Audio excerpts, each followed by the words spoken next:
ఇలా క్యాబినెట్ భేటీ ఉన్నది, మీకు ఎరికేనా? మీరు మర్చిపోయినట్టు. భేటీ అయ్యిండ్రో కాలేదో నాకు తెలియదు, కానీ వార్త అయితే వచ్చింది. భేటీ అయ్యిర్రానే నేను చూడలే. ఇంకా వాళ్ళు రాసింది ఒకసారి అబ్జర్వ్ అయ్యి.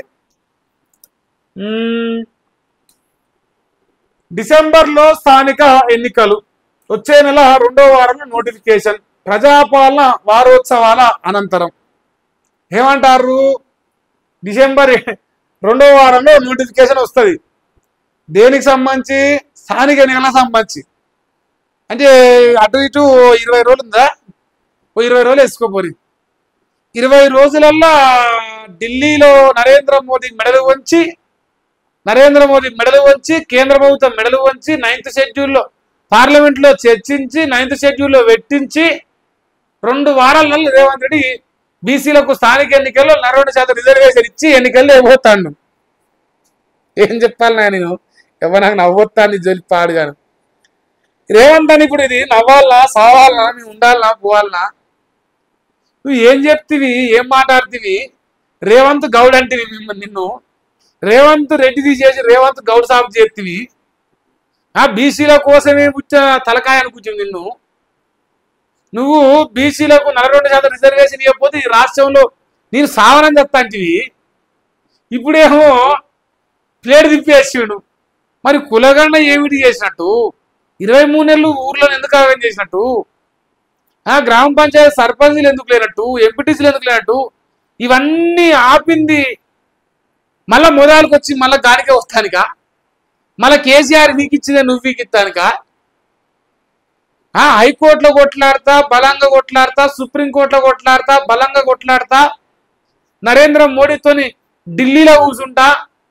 ఎడదక్షిణ ఇవ్వాలి మాటలు. ఇంత పొడుగు ఎగిరెగిరి మాట్లాడుతురే మీరు. 5 ఫీట్ల 10 ఫీట్లు ఎగురుతుంది.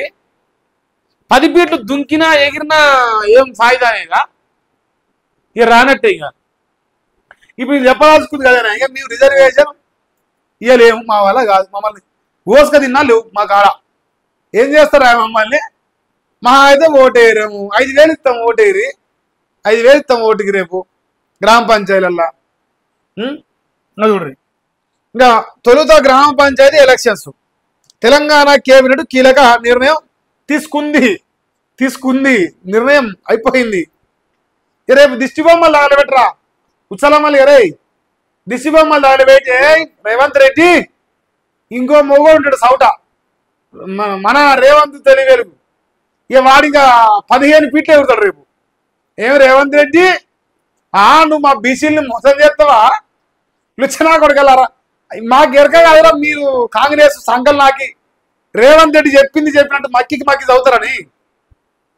ఈయన ఈ నుంచి వాక్యాలు వస్తే రేపు వాళ్ళ నుంచి ఏ వాక్యాలు వస్తే వాళ్ళ కలర్ నైట్ స్క్రిప్ట్ పోతుంది. ఒరే నల్లికుట్లోకి ఇది మాట్లాడరా, ఒరే నప్పతట్లోకి ఇది మాట్లాడరా, ఇద్దరికి చెరో స్క్రిప్ట్ అవుతాడు రేవంత్ రెడ్డి. నా కాగితాలు నేర్చుకొని అదలు మొత్తం ప్రిపేర్ అయ్యి, రేవంత్ రెడ్డి నువ్వు మా బీజీలకు అన్యాయం చేస్తావా అని రేపు సింగులు రేపు కోరుకు వస్తాయి 2. దొంగనా కొడుకులు రేపు గలలు ఎగిరేసుకొని ఇంకా రావాలి. చెప్తాం రేపు చూస్తాం కదా. బీసీలకు 42% మనకి ఇప్పుడు కావాలి. ఇప్పుడు అది కదా మనకు కావాలని ముచ్చట. బీసీ రిజర్వేషన్లపై పీఠముడి ? బీసీలకు 42% రిజర్వేషన్లపై పీఠముడితో స్థానిక సంస్థల ఎన్నికలు ఆలస్యం అవుతూ వస్తున్నాయి. ప్రభుత్వం బీసీలకు 42% రిజర్వేషన్ కల్పించాలనే ప్రయత్నం చేసిన రాజకీయ నిర్ణయాన్ని కేంద్రంలోని బీజేపీ ప్రభుత్వం ఆమోదించడం లేదు. దీంతో 50% రిజర్వేషన్లను ప్రభుత్వ పరంగా అమలు చేసి కాంగ్రెస్ పార్టీ పరంగా 42% సీట్లు బీసీలకు ఇవ్వాలని నిర్ణయానికి వచ్చిన విషయం తెలిసిందే. ఏమంటాడు? 50% రిజర్వేషన్ ప్రభుత్వ పరంగా అమలు చేసి 69 కాదు 50 కేసీఆర్ ఇచ్చినట్టు పాత రిజర్వేషన్ ఇచ్చి కేసీఆర్ ఇచ్చినట్టు పీకిచ్చేదానికి మరి 28 నెలలకెళ్ళి ఏం విగ్గుతామని టైం వేస్ట్ చేసారు జనాల్ని. ఈ పత్తిత్తు ముచ్చట్లు చెప్పేదానికి 23 నెలల కింద చెప్తే అయిపో కదా. Kamareddy declaration, Kamareddy BC declaration ఎట్లా వచ్చింది? ఇప్పుడు అయిపోయింది, సాయిరామ్ అయింది. నేను చెప్పిన నాయన ఇది తోని కాదు, ఇది మన్ను కూడా కాదు. ఇప్పుడు ఈయననే జీవో ఎత్తాడు. ఈయననే బీసీల పైన జీవో తెచ్చి ఈయననే మళ్ళా భుజంగా మాడి పైసలు ఇచ్చి మరి కోర్టు పంపిస్తాడు. మళ్ళీ ఈయనే సుప్రీం కోర్టు పోతాడు. మళ్ళీ ఈయనే జాతుల సీనియర్తో ధర్నా చేపిస్తాడు. ఈయనే మళ్ళా ఎత్తేసి పాత రిజర్వేషన్ ప్రకారం పోతాడు. ఇది ఏ రాయితో కొట్టుకొని రావాలి జనాలు. అయ్యో రామచంద్ర. కాంగ్రెస్ పార్టీ పరంగా ఫైనల్ గా 42% బీసీలకు రిజర్వేషన్ ఇవ్వాలని డిసైడ్. ఇది ఇప్పుడు నల్లికుట్లో నప్పతట్లో రేపు లైవ్ ఒక హాఫ్ అన్ అవర్ లేట్గా వస్తాను. ప్లీజ్ రేపు 8:30కి ఉంటుంది లైవ్. నేను చూడాలనుకుంటున్నా ఆ నట విశ్వరూపాలు, ఆ ఊసరికి వెళ్ళి రంగులు. రేపు ఏ రంగు ఎటు తిరుగుతుంది, ఎట్టెట్ట తిరుగుతుందని రేపు చూసుకొని వస్తాను నేను లైవ్కి.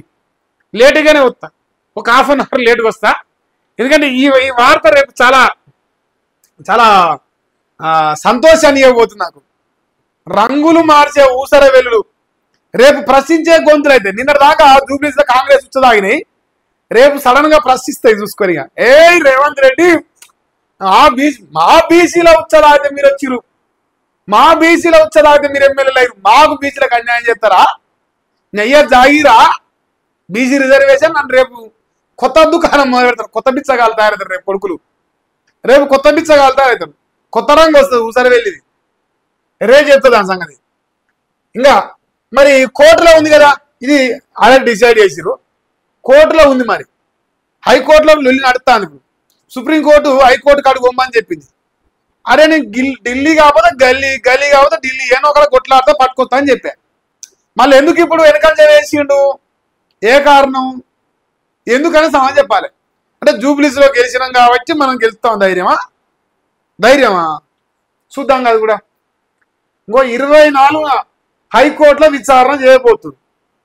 ఇప్పటికే 50% మించి రిజర్వేషన్లు అమలు చేయొద్దని హైకోర్టు స్పష్టం చేసిన విషయం తెలిసిందే. ఈ అంశంపై సుప్రీంకోర్టుకు వెళ్ళినా హైకోర్టులో తేల్చుకోవాలని సూచించింది. కాబట్టి దీంతో ప్రభుత్వానికి 50% రిజర్వేషన్లు అమలు చేయడం మినహా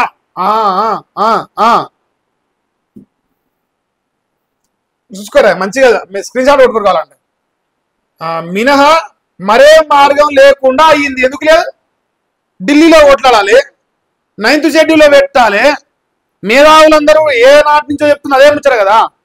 నరేంద్ర మోడీ గారితో కొట్లాడ పెట్టుకొని అయినా సరే, అవసరమైతే ఆడనే తిని పండుకొని ఆడనే ఉండైనా సరే ఢిల్లీకి ఇన్నిసార్లు వచ్చినావు. ఇంకో 10 రోజులు ఆడనే చావు. అయ్యేదే ఉంది. 10 రోజులతో 4 రోజులు చావు. 9th షెడ్యూల్లో పేర్చే మార్గం ఉంది కదా, అది చేత కాదా? ఇక వేరే ఏమో అయ్యో నాకేమో మంచి మంచి సామెతలు వస్తున్నాయి. వారిది ఇప్పుడు కేసు అవుతుంది. రేవంత్ అన్న మనకు చేత కాకపోతే నాకు చేత కాదు, నీ సన్నాసి, నేను దద్దామని సౌటని నా బతికింది అని చెప్పుకోవాలి. ఇక నాకు ఏం మార్గం లేదు కాబట్టి నువ్వు చంపుతా, నువ్వే చావరా, మమ్మల్ని చంపేది కానీ మనం కూడా అలా చేస్తాగా. అదేదో నిన్నే నీకు పడేస్తే చెన్నదిపోతుంది మాకు కూడా. సో ఇక ఏ మార్గం లేదని డిసైడ్ చేసిండు. ఎన్నికల నిర్వహణపై ఏం చేయబోతున్న దానిపై హైకోర్టులో ఈ నెల 24న క్యాబినెట్ విచారణ జరుగుతుంది. కేసు విచారణ జరగనుంది. న్యాయస్థానం తీర్పు ఎలా ఉండబోతుందో అని అందరిలోనూ ఆసక్తి నెలకొంది. ఏం లేదు, న్యాయస్థానం ఆల్రెడీ చెప్పేసింది, పాత రిజర్వేషన్ ప్రకారం నువ్వు సాగు, మాకు అవసరం లేదు. ఈ 69% రిజర్వేషన్ మాత్రం లేదు, దీనిపైన మాత్రమే స్టే. పాత రిజర్వేషన్ ప్రకారం పోతానని క్యాబినెట్ భేటీ పెట్టుకొని ఇక నిర్ణయం అంటుంటే ఆల్రెడీగా ఇంకా రేపు రాస్తారుగా. తెలంగాణ కేబినెట్ కీలక నిర్ణయం. కీలకం కాదు, దద్దమ్మల నిర్ణయం ఇది. ఇంకా కీలకం మీ ముఖం, దద్దమ్మల నిర్ణయం. ఇంకా కీలకమైన పడబడ్డది ఇలా. సో ఇక మీరు డిసైడ్ చేసుకొని అంతా దేవుని దండం పెట్టి ఇక మేము బీసీలము మేము పార్టీ పెట్టినాము మేము పొలిచినాము అని ఎగిరిన గజం ఎగిరిన దొంగ నా కొడుకులు రేపు 2 గజాలు ఎగురుతారు. రేపు ఒక హాఫ్ అన్ అవర్ లేట్గా వస్తారు లైవ్కి. 8:30కు లైవ్ ఉంటుంది రేపు.